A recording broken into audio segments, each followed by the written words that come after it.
Salut à tous. Comme vous pouvez le constater, le brouillard a décidé de venir un petit peu pimenter la partie dans ce championnat belge des rallyes.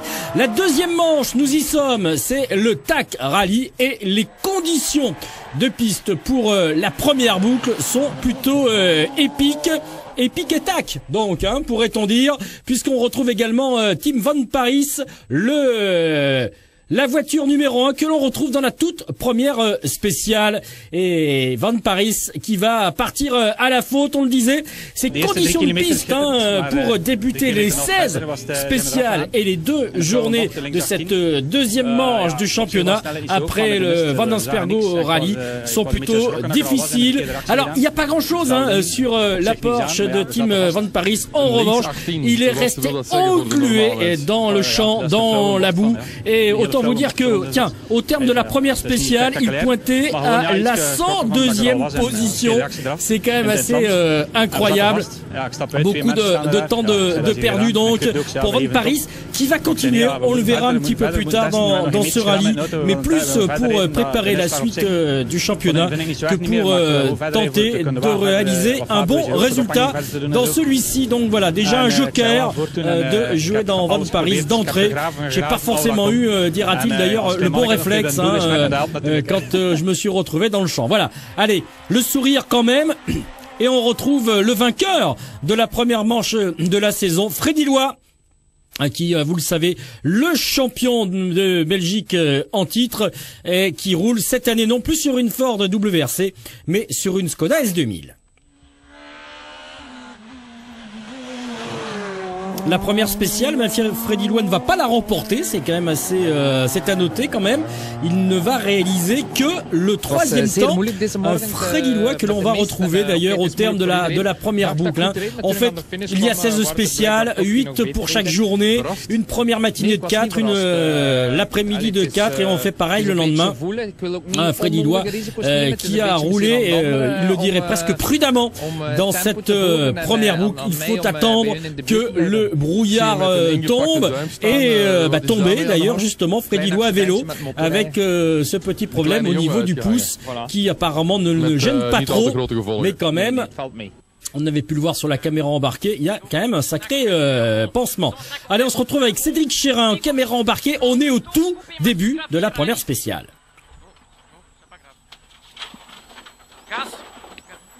Mais la première vitesse, t'es en 3, Cédric, oui ça va, c'est pas grave. Voilà, déjà on s'est fait une petite frayeur d'entrée et il y en aura d'autres, des petites chaleurs comme ici, le freinage manqué dans le brouillard. Sans gravité tout cela pour Cédric Chérin qui va quand même terminer la première boucle à la 4e place. Frein glisse pour tes gauche 31 coupé, fais gaffe.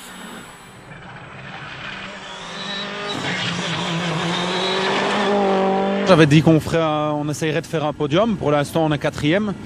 Bon, évidemment, on n'avait pas fait d'essai non plus avec la voiture. Donc, il n'y a rien à faire. C'est beaucoup de choses nouvelles aussi.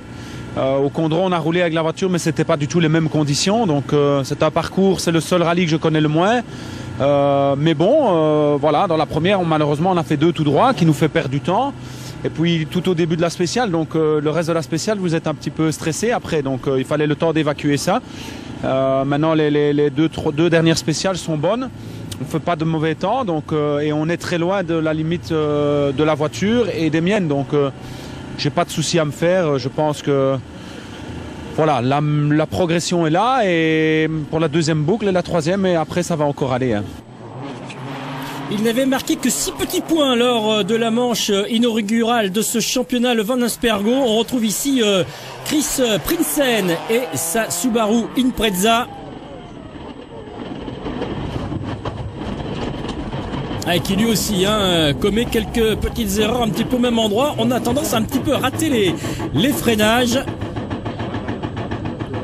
Avec même carrément, vous pouvez le constater, la voiture qui a calé. Prinsen qui va quand même terminer avec le 2e chrono de la première spéciale et qui va également terminer cette première boucle de 4 spéciales également à la 2e place. Ouais, satisfaction générale, même si il va le reconnaître. Voilà, on a commis une petite erreur dans la première spéciale, avec également sur la fin de la boucle ce petit passage également dans les banderoles où là on se retrouve avec le moteur calé. Donc c'est pas si mal quand même pour Prinsen. Terug weg was en daar verliezen we een 20-tal seconden, maar voor de rest gaat het goed. Forcément. Quelques précieuses secondes, mais on le dit encore, cette première boucle, il fallait en sortir sans encombre, et ça a donc été quand même d'une façon générale le cas pour le Belge.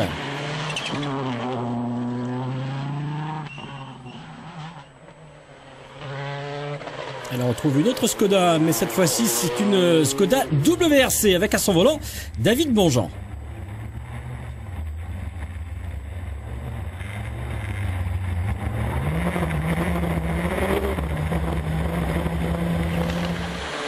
Ce qui montre encore une fois les difficultés et le très mauvais temps qui régnait sur cette première boucle. La première boucle et surtout la première spéciale, elle est remportée par Hermen Kobus.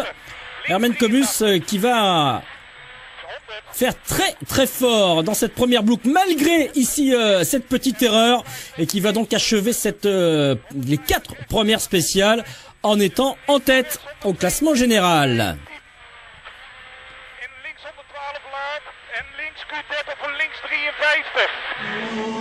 Allez, on amène un petit peu de rubalise avec soi, mais le principal, c'est de passer à travers les embûches et d'être plutôt satisfait avec le sourire au moment de faire le bilan donc des 4 premières spéciales de ce rallye. La première place avec carrément le meilleur temps dans la première spéciale. Et ce premier temps dans la première spéciale va lui permettre quand même de terminer la première boucle avec 3 petites secondes, environ 3 secondes et demie d'avance sur Freddy Loy au terme donc de cette première boucle. Une première boucle difficile pour Vincent Verschuren qui roule toujours lui sur sa Polo S2000 qui va rencontrer des problèmes mécaniques d'entrée qui vont le repousser à la 9e place au classement général.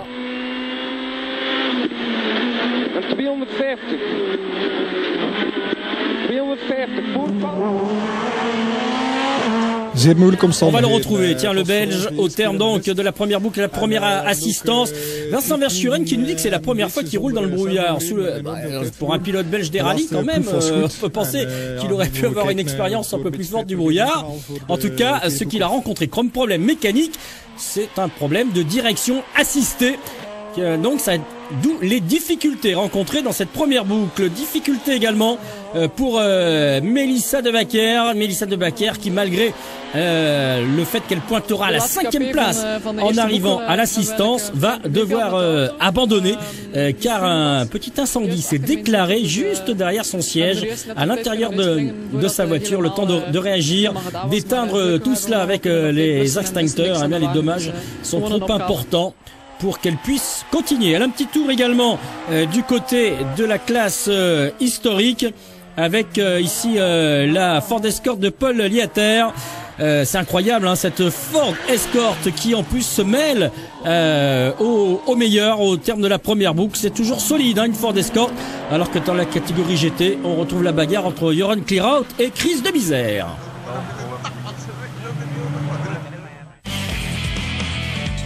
Le classement donc, 3 secondes 3 d'écart entre Kobus et Loy. Prinsen suit à déjà 21 secondes et on vous rappelle que Mélissa Debacker n'ira pas plus loin dans ce rallye. Le brouillard s'est enfin levé au moment de s'élancer dans la 2e boucle. On retrouve Tim Van Paris, on l'a dit, pas de dommages sur sa voiture, sinon énormément de temps perdu. Paris qui fait des réglages sur sa Porsche. Et la bagarre qui, dans cette catégorie, continue d'intéresser Chris de Bizère et Joran Clearhout. Qui refait ici une petite erreur, Clearhout. Autrement dit, pour l'instant, ça va bien pour Chris de Bizère dans cette catégorie. On trouve également la catégorie junior avec ici Gino Bux et sa 208 R2 que l'on retrouve. Ah ben c'est un rallye fort compliqué, hein. Donc on a vraiment essayé de commencer très calme. C'est un rallye très piégeux, souvent sous-estimé, je pense. Et c'est un parcours compliqué, mais bon, on se sent déjà quand même fier de pouvoir porter les couleurs nationales. Mais à côté de ça, on est venu vraiment ici pour un entraînement pour l'Irlande. On part ici la semaine prochaine, on a le rallye et on essaye de travailler de manière consciencieuse et commencer vraiment tout en bas de l'échelle parce que j'ai très peu d'expérience, le parcours est compliqué, il y a beaucoup de pièges et on est très vite à la faute, donc on essaye de monter vraiment tout doucement, crescendo, sans brûler les étapes. Et voilà, ici on est toujours en course et on espère pouvoir franchir le podium tout à l'heure. Et pour cela, il faudra se méfier surtout du leader du championnat GT, c'est Guillaume Dillet, qui avait remporté la catégorie Van Aspergo.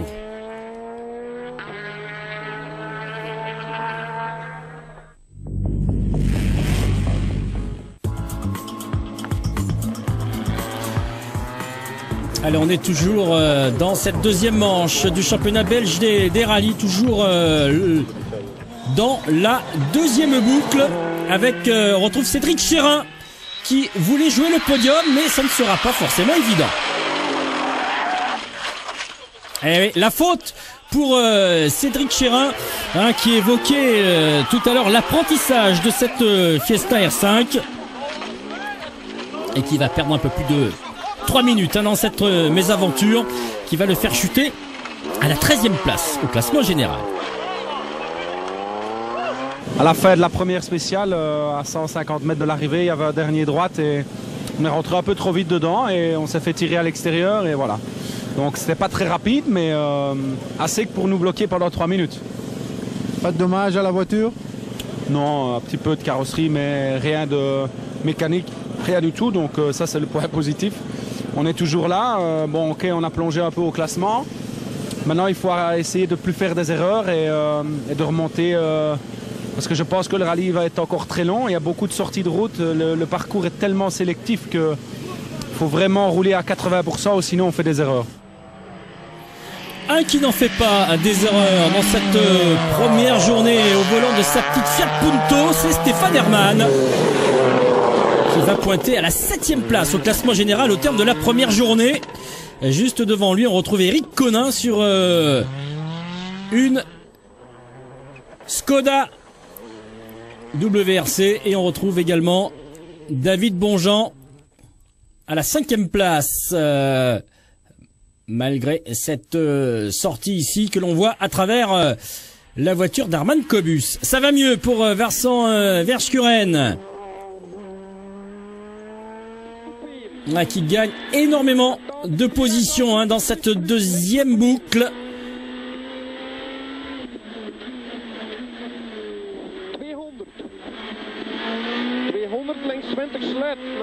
Vincent, tweede omloop, het gaat een beetje beter geloof ik. Avec la direction assistée qui fonctionne, forcément, et le fait qu'il n'y a plus de brouillard, on retrouve la confiance du côté de Verschuren, qui va donc terminer cette première journée à la 4e place, en 5 positions de gagner pour Verschuren, qui a aussi un petit peu profité des déboires de ses adversaires.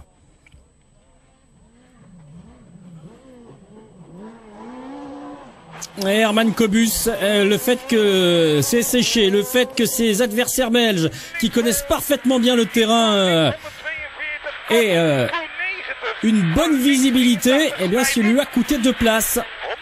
Il a rétrogradé à la 3e place au classement général. Et pour autant, dit-il, j'ai attaqué, j'étais à la limite partout, on a même progressé. Si on regarde les chronos de la saison dernière, on va plus vite, mais voilà. Et oui, forcément, Prinsen et Freddy Lois sont à l'attaque dans cette deuxième partie, dans cette deuxième boucle. Et là aussi, on gagne du terrain, on récupère des secondes et on se positionne à la 2e place au classement général.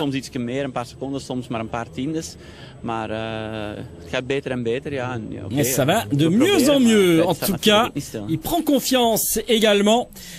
Bah, la confiance, elle est toujours là, du côté de Freddy Lois. le champion en titre. Et oui, quand on sait également que c'était son premier titre l'année dernière chez lui en Belgique. Et malgré une crevaison dans la 7e spéciale, autrement dit l'avant-dernière, Fred Hullois va garder une petite marge de 4 secondes au terme de cette première journée.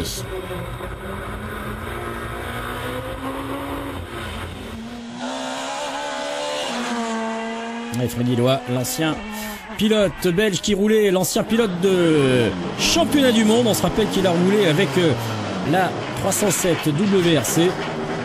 Eh bien, malgré le fait qu'il soit avec une S2000, regardez l'état de sa roue, il continue quand même d'être relativement dominateur pour l'instant dans ce championnat. En tout cas, confirmation que le pouce cassé ne le fait pas trop souffrir. Et lui aussi, il a complètement utilisé cette deuxième boucle sèche pour attaquer un petit peu plus.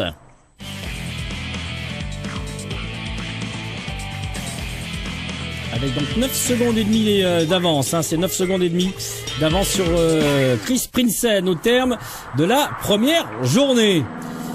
Il y a des polos, mais il y a également des coccinelles, on le voit, hein, engagés sur ce rallye. Allez, un petit tour du côté de la catégorie historique avec Glenn Janssen et sa Porsche. Il est associé à Stéphane Prévost d'ailleurs. Ici, on retrouve également la numéro 35 de Toby Vandenberg et son Opel. Et puis ça sera Paul Lietard, hein, qui va être invaincu dans imbattable dans cette catégorie. Sa première victoire depuis 1979. Du côté du junior, la bagarre est toujours là entre Gino Bux et Guillaume Guillet qui va remporter une nouvelle fois cette catégorie. Et puis dans la catégorie GT, avec une 15e place au classement général, la victoire de Chris de Misère.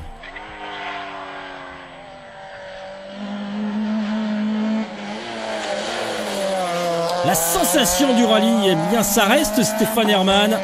Stéphane Hermann qui va tenir bon, hein, tout au long des 2 boucles suivantes, autrement dit les 2 boucles de la deuxième journée, et qui va terminer à la 6e place au classement général. La 5e, ça sera pour Vincent Verskuren. 50 rechts, 20 glad in, diep couperen, misschien nog vol. En 80 links 28, diep couperen, glad in.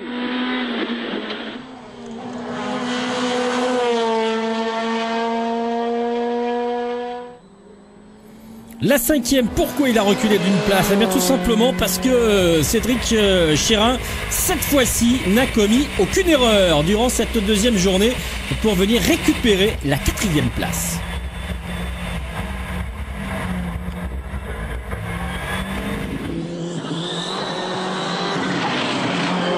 Rappelez-vous, après ces problèmes, il était à la 13e place. Donc il est remonté de la 13e à la 4e. Il était 3e au terme de la première journée. Il va rester 3e au terme des 2 boucles suivantes. On le suit ici lors de la 3e boucle. C'est bien sûr Herman Kobus.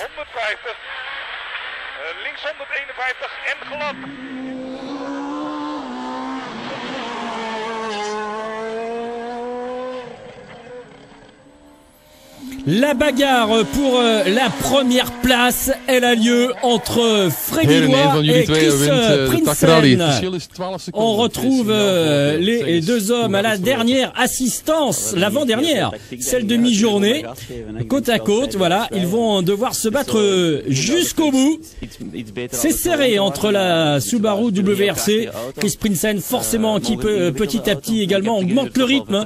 Il a une WRC face à la S2000 de Fred Hullois. Est-ce que c'est quand même pas un petit peu compliqué pour Fred Hullois?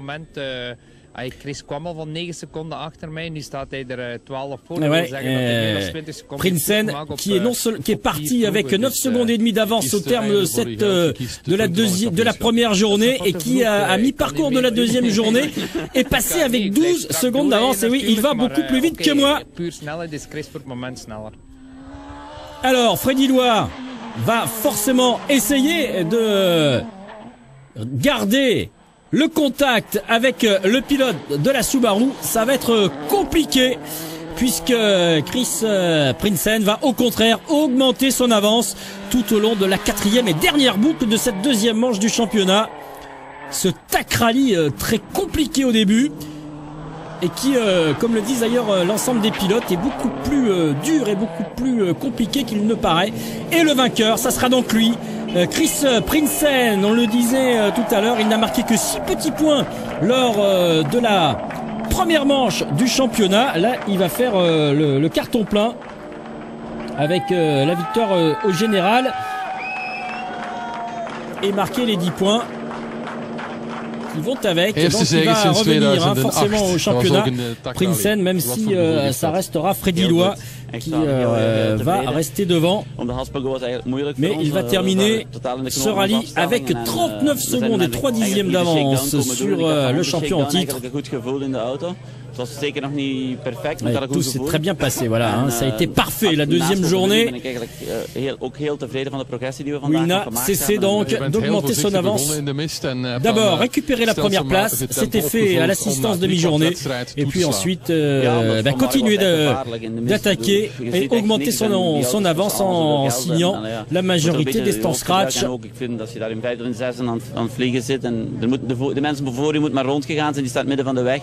Voilà, et l'on devient Polix, Chris Prinsen en fin de rallye. À la nuit tombée, ce week-end de mi-avril. Voilà le podium. Et donc la victoire pour Prinsen. Je vous donne quand même le classement au niveau du championnat, toutes classes confondues, hein, c'est important de le signaler. Et donc c'est Freddy Loy qui a 38 points, devant Herman Cobus 27, alors que vous avez le classement de ce rallye. Guillaume Dillet qui a remporté les deux manches, les deux courses dans sa catégorie junior, pointe à la 3e place au classement général devant Armand Fumel et Chris Prinsen, donc 5e. Stéphane Herman avec ses bons résultats pointe à la 7e place devant Cédric Chérin. Et puis n'oublions pas la récompense qui termine également cette manifestation et qui va aller qui va récompenser un pilote qui roulait également en Peugeot 208 R2. Le tout jeune Irlandais Stephen Wright qui a donc remporté ce trophée avec une 16e place au classement général, qui découvrait ce rallye ici. C'est forcément du bonus pour nous d'avoir remporté ce prix. Ça nous donne de l'expérience et puis ça donne surtout envie à Stephen et Susan Wright, qui est sa copilote, de continuer, pourquoi pas, de rouler dans ce championnat belge des rallyes. Et